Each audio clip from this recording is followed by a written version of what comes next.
வணக்கம். இது நம்ம கிச்சன். நம்ம கிச்சனில் இன்னைக்கு என்ன பண்ண போகிறோம் அப்படின்னாக்க நார்த்தங்காய் தொக்கு பண்ண போகிறோம். இது சாத்துக்கு தொட்டுக்கும் வச்சுக்கலாம், சாத்துக்கு போட்டு பெசஞ்சும் சாப்பிட்டுக்கலாம். நான் என்ன பண்ணுறேன், நார்த்தங்காய் என்னென்னா அலம்பிட்டு ஈரத்தெல்லாம் தொடச்சிட்டு ஒரு 10 நிமிஷமாக ஃபேன் காற்றுல வச்சு ஈரத்தை தொடச்சி காய்ஞ்சதுக்கு அப்புறமா பொடியாக நறுக்கிட்டு அதை இதில் போட்டு முழுகிற அளவுக்கு ஜலத்தையும் விட்டு உப்பு போட்டிருக்கேன், மஞ்சள் பொடி போட்டிருக்கேன், புளி போட்டிருக்கேன், தேவையான அளவுக்கு புளியை போட்டிருக்கேன். இது எல்லாத்தையும் மிளகா வத்தல் 2 மிளகா வத்தல் இதெல்லாம் போட்டிருக்கேன். இப்போ இதில் நான் வடிகட்டுற அளவுக்கு ஜலம் இல்லை, அதனால நான் வடிகட்டலை. வடிகட்டுற அளவுக்கு ஜலம் இருந்தால் ஒன்றும் பிரச்சனை இல்லை. அரைக்கும் போது இந்த நாட்டுங்காய் அரைக்கும் போது நைஸாக அரைக்கிறதுக்கு தேவைப்படும். அப்போ நம்ம விட்டுக்கலாம்.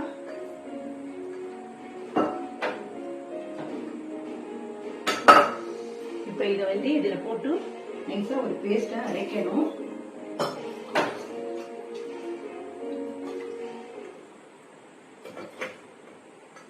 இது நம்ம நல்லா கொதிக்கிறதுனால கெட்டு போகாது. இது நல்லா நான் விட்டுருக்கேன். அதை நைஸ் பேஸ்ட்டாக அரைக்கணும். அதுக்கு முன்னாடி இதில் நான் எண்ணெயை விட்டுருக்கேன், நல்லெண்ணெய் விட்டுருக்கேன். ஊர் பாய்க்கில் நல்லெண்ணெய் விடுவா. நல்லெண்ணெய் விட்டுட்டு கடுகு மட்டும் தாளிச்சா அதுக்கு போகுது. கடுகு போட்டிருக்கேன், கடுகு வெடிக்கட்டும். அதுக்கே இதை நான் ஒரு நைஸ் பேஸ்ட்டாக அரைச்சி விடுறேன். இப்போ கடுகு நல்லா வெடிக்கிறது. நான் இந்த பேஸ்ட்டை நல்லா நைஸாக அரைச்சி விட்டேன். இதை இதில் போட்டு நல்லா வதக்க போகிறேன். நான் ஒரே ஒரு நார்த்தங்காய் தான் போட்டிருக்கேன். அதுக்கே நல்லா தாராளமாக ஒரு 200 கிராம் அளவுக்கு நார்த்தங்காய் தொக்கு வரும். இதை நீங்கள் நறுக்கும் போதே இந்த கொட்டையெல்லாம் எடுத்துடணும். கொட்டையெல்லாம் போட்டுட்டேன்னா கசந்து போயிடும். தொக்கு நல்லா இருக்காது, கசந்து கசக்க ஆரம்பிச்சிடும். வேப்பங்காய் கசக்க பழைய மாதிரி கசக்க ஆரம்பிச்சிடும்.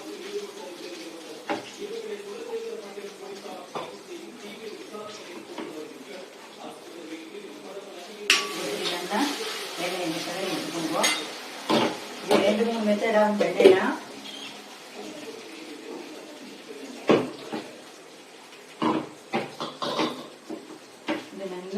இது நல்லா ஈஸியில் இருக்கும். அது ஏன்னா நம்ம இதுலேருந்து புளி உப்பு எல்லாம் போட்டுட்டோம். நார்த்தங்காய் வேற வெந்து போயிட்டானே, அதனால இது நல்லா ஈஸியில் இருக்கும். அதையும் வேஸ்ட் பண்ண வேண்டாம். அதே மாரி நல்லா அலம்பி விட்டுட்டேன்னா நல்லா கொதிக்கிற கொதியில் எல்லாம் சுருண்டு நல்லா தொக்கா வந்துடும்.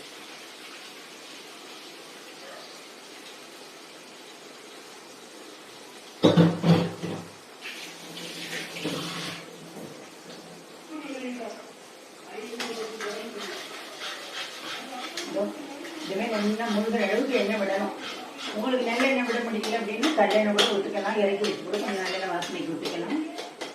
முழுக்க நல்லெண்ணெயும் பண்ணலாம். இப்போ நம்ம இதுக்கு கொஞ்சம் வெல்லம் போடணும். வெல்லம் கண்டிப்பாக நார்த்தங்காய் தொக்குக்கு வெல்லம் போட்டு அவங்க பிடிக்கிறத பிடிக்கி போட்டால் தான் டேஸ்ட் இருக்கும். நான் பெருங்காயம் போட்டு போடாதனால நான் பெருங்காயம் வெல்லம் விடுவேன். தாராளமாக விடுவோம், நல்லா வாசனை நல்லா இருக்கும்.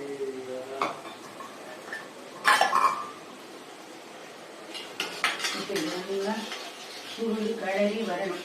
இன்னொரு மெத்தட் எப்படி பண்ணலாம் அப்படின்னா, நார்த்தங்காயை இதேமாரி வெறும் நார்த்தங்காயை மட்டும் உப்பு மஞ்சப்படியை போட்டு நல்லா ஜலம் போடுற அளவு போட்டு ஒரு 5-6 விசில் விட்டு வேக வச்சுட்டு மிக்சியில் நல்லா அரைச்சி வச்சுட்டு அதுக்கப்புறமா புளியை நல்லா கெட்டியாக வெந்நீரில் ஊற வச்சு கெட்டி புளியாக கரைச்சி வச்சுக்கணும்.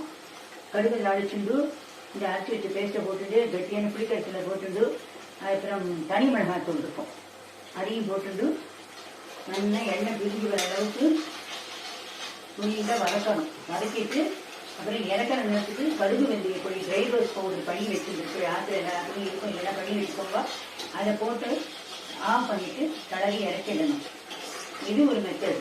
இந்த மெத்தட்லையும் பண்ணலாம், நீங்கள் அந்த மெத்தட்லையும் பண்ணலாம். இல்லை அப்படின்னா இன்னொன்று கூட இருக்குது.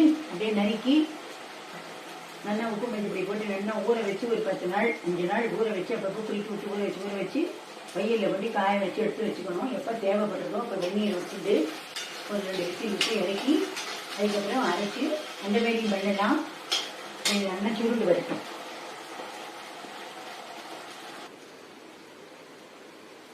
இப்போ நல்லா சுருண்டு வந்துட்டு இப்போ என்ன பண்ணுறதுன்னா இந்த மிளகாயும் தனி மிளகாயும் கொஞ்சம் போட்டுக்கணும். போட்டுட்டா தான் டேஸ்ட்டு நல்லா இருக்கும். என்னதான் மிளகாய் வச்சு அரைச்சி விட்டுட்டாலும் இதையும் கொஞ்சம் போட்டுக்கணும்.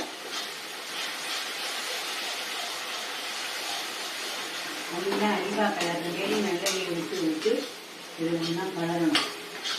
இது கலர்றது தான் வெண்ணெய் விடணும். நல்லெண்ணெய் ஊற்றிருந்தாலும் சரி கஞ்செண்ணெய் ஊற்றிருந்தாலும் சரி. இப்போ தொக்கு ரெடி ஆகிட்டு நம்ம இப்போ அடுப்பை ஆஃப் பண்ணிடுவோம். இதுக்கு இது எல்லாமே போதும். இப்போ நம்ம என்ன பண்ணுறோம்னா இந்த வெந்தயம் இப்படி வச்சுருந்தோம் பற்றியில் கடுகு வெந்தயம் ட்ரை ரோஸ்ட் பண்ணி பவுடர் வச்சுருந்தோம். அது கொஞ்சமாக போட்டுக்கணும். அதே தேவையில்லை ஒரு டேபிள் ஸ்பூன் அளவுக்கு போட்டுட்டா போகுது. தொக்கு நீர் என்ன அளவு வச்சுருக்கீங்களோ அது தகுந்தாப்புல. இதில் ஒரு முட்டை எண்ணெயும் விடணும். நல்லா ஒரு நாத்தங்காய் நீங்கள் போட்டு பண்ணினாண்டே ஒரு 100 கிராம் அளவுக்கு வந்துடும். நல்லா நெய் கட்டிட்டு இது வேணும். இப்படி இருக்கும் தொக்கு. இப்போ இதோடைய ஹைலைட் என்ன அப்படின்னு கேட்டால், நம்ம நாத்தங்காய் நெருக்கும் போதே நான் நாத்தங்காய் ஜூஸ் வரும். அந்த ஜூஸை கொஞ்சம் எடுத்து வச்சிருந்து அதை இதில் இறக்கினதுக்கப்புறம் இந்த மாரி விட்டுடணும். அவ்வளோதான். இதை விட்டுட்டு இப்போ லைட்டாக ஒரு கொதி லைட்டாக எப்படி இப்போ ரசத்துக்கெல்லாம் ஒரு நுரை வந்த உடனே ஆஃப் பண்ணிடுவோமோ அந்த மாரி